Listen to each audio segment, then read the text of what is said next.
Right. Nathan, I guess the question for the United States is whether to send in more troops. But do we know what policy is under the new administration?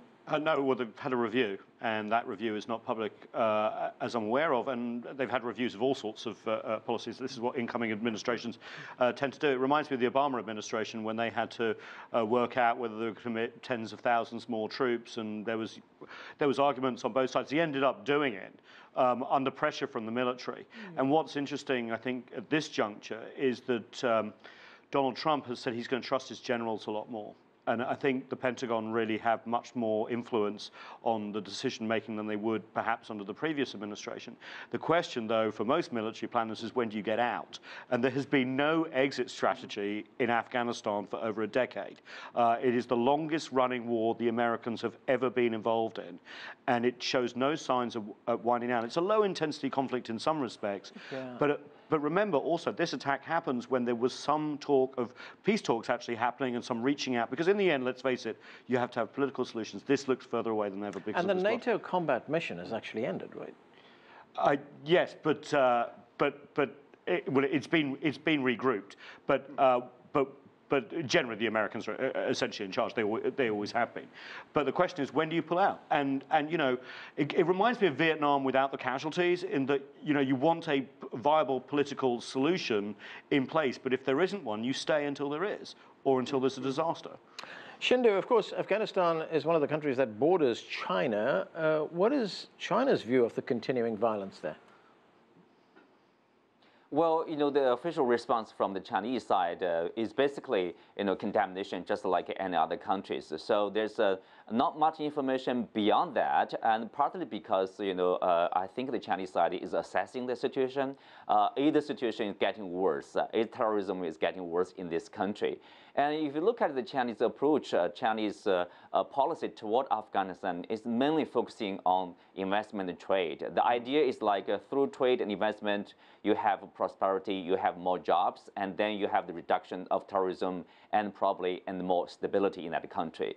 But then again, I think the Chinese side will pay more and more attention to Afghanistan, not only because it's an immediate neighbor to China, but also Afghanistan is part of this Belt and Road Initiative. I mean, if Afghanistan, the situation is sinking, getting worse and worse, it will affect not only this country, but also this whole Central Asia region. That will then affect the effectiveness, implementation of this Belt and Road Initiative. Ansgar, this attack took place near the German diplomatic mission in Kabul. It led to some changes, actually, in Germany. Germany has said that it will rethink its policy of deporting Afghan asylum seekers who are in Germany. What do we know about that? At this point, for half a day or so, there was a declaration of the German government that they would end for this time the deportation of Afghans who are refused as asylum seekers. But meanwhile, they have declared they are going on to deport Afghans who are seen as a threat, who are seen as criminals or so. But the whole question, may we deport people in countries who seem to us, in parts at least, to be safe or not? This whole discussion is still going on. And the problem is we have this refugee crisis all over Europe. We have seen that at least 50,000 asylum seekers from Afghanistan were not properly vetted. There are no fingerprints from them. There are no photographs from them taken. And now the German authorities are trying to vet them from behind and looking into their files, whether they are real asylum seekers. And asylum seeker means you have to be personally persecuted for political reasons. And most of those guys are not persecuted for political reasons, but they are looking, I personally can understand this, for better economic surrounding and situation. Yeah. But this discussion plays into the German general elections from September, and you have to show the German public that you are taking this terrorist threat seriously. Right, talking about elections, Nathan, the United Kingdom election next week. Theresa May called this snap election in the hope that she'd get a big win. It would strengthen her hand in the Brexit negotiations. She had a 20-point lead not so long ago. It's vanished. What happened? Yeah, be careful what you wish for, right? You know, she came actually into office after David Cameron's resignation and promised there would not be an election until 2020. Remember, David Cameron called the Brexit vote thinking they would reject it. He lost that. Look, we're not saying Theresa May is going to lose, but it looks a lot closer. And there's a couple of theories why. She went in wanting a strong, stable government to negotiate the Brexit. What this election has turned out to be is not Brexit. The Brits have already voted on that. What it is much more parochial issues. You know, whether you have to sell your house to look after your aged parents, how much nurses get paid, how much T-shirts get paid. This is not safe ground for the Conservatives, especially in a period of austerity. And Labour's had its own internal problems, but amazingly has come out cohesive with a manifesto that actually people understand, they like what's in it, and the performance of Jeremy Corbyn, the opposition leader, has been actually quite good when it hasn't been in the past. So they're back on their heels a bit. They still have room to win. But can you imagine a re-elected Theresa May with even a weaker position than when she called the election? That would just fit into 2016, 2017 electoral predictions, wouldn't it? Right. Andrew, one thing about this election is that there hasn't been much international attention focused on it. One can understand with what's going on in Washington why that has happened, but that led to a former communications director for Tony Blair, a guy called Alistair Campbell, to say in an opinion piece that he wrote this week, he said, does it say something about Britain becoming less interesting and less relevant in the world? I fear it is the latter. Why do you think the world is not paying attention here? Well, first of all, because it was expected to be something of a coronation. The opinion poll leads were so inordinate, and the leader of the opposition looked in such a weak position. The election would never have been called if it had been expected to be this close. It was called precisely because it was expected to be a crushing victory. So it wasn't entirely surprising that less attention was being paid to it. I think there is somewhat more now this week with polls closing and with something of a reassessment of the capacity of the opposition, at least to get towards a hung parliament. The polling is so volatile, and the electorate has been so volatile in the last period of time. I think the range on the opinion polls is extraordinary, and it means you're almost going into an election blind in terms of the scale of the final outcome.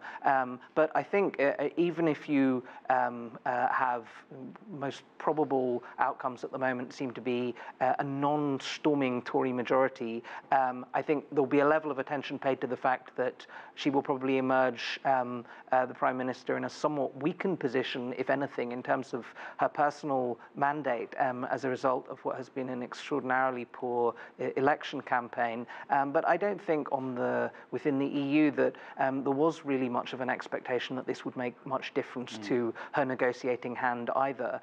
The election has not really been about Brexit at all, despite being called. There's been very little debate about it, so it hasn't meant that the stakes for Britain's future role and future relationship with the EU or the world have really been the focal point. So it's not entirely surprising that the rest of the world is less interested in the ceilings that people are having to pay for their social care provisions and these sorts of questions that have been at the crux of the election.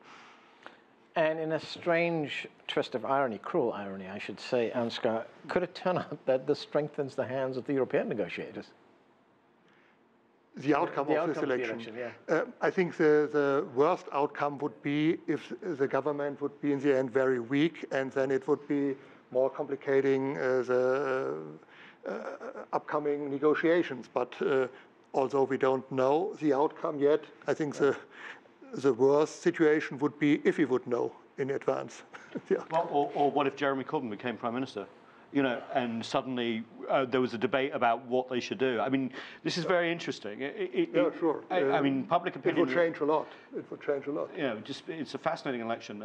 I think one of the reasons it hasn't got a lot of attention is because Donald Trump just sucks up all the political energy of the world. If you look at the math, Nathan, this could be a hung parliament, right? It could be. I mean, they're rare, but they're becoming increasingly.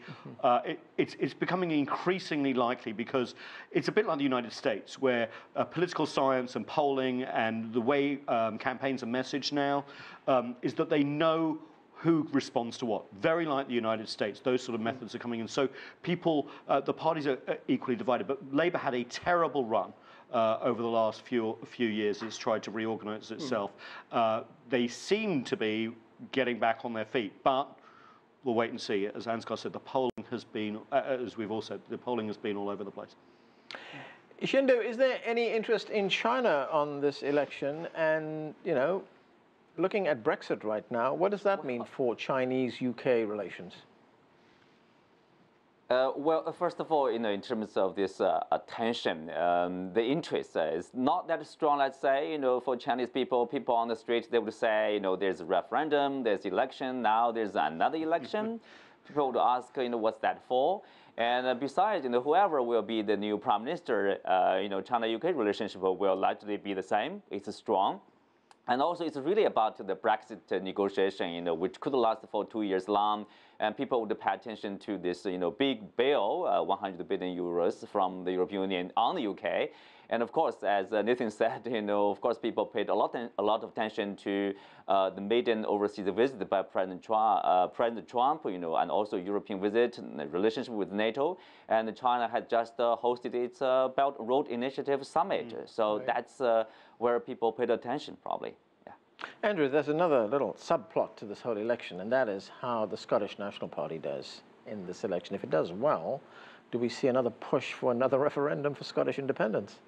Well, I mean, actually, the polling there has looked somewhat weaker for them. I mean, arguably, they were at their peak before the Brexit dynamics, and just the fact that they've been in power in a sort of consolidated way, in the way that the Labour Party were the sort of consolidated force in power in Scotland for such a long time. The numbers have dropped off somewhat for them. There is the possibility that they will also come out of this in a somewhat weaker position than they were a couple of years ago. But the question is still a standing one, given the potential terms of the Brexit deal that are being proposed. I mean, if it's not necessarily going to be in the immediate aftermath of this election where so little has actually been decided. But if in another couple of years you have a situation in which you have an extraordinarily poor set of economic arrangements that have been put in place, then the question will come back onto the table where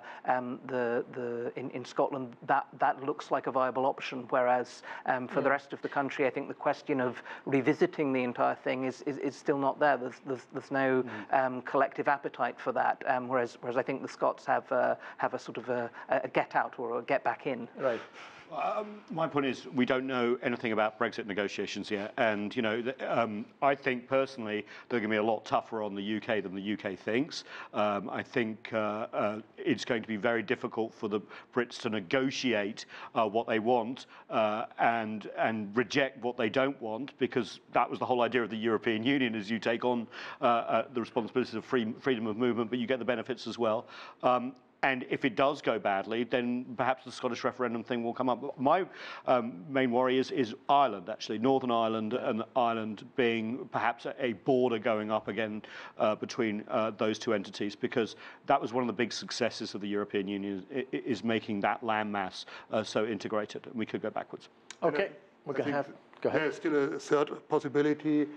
2 years from now, 3 years from now, the European Union could be in a less stabilized situation than it is today, and that would change a lot also in regard to Great Britain. So much more to talk about. Okay, really so much more to talk about, but we have to end it there. Thanks to all of you for being with us.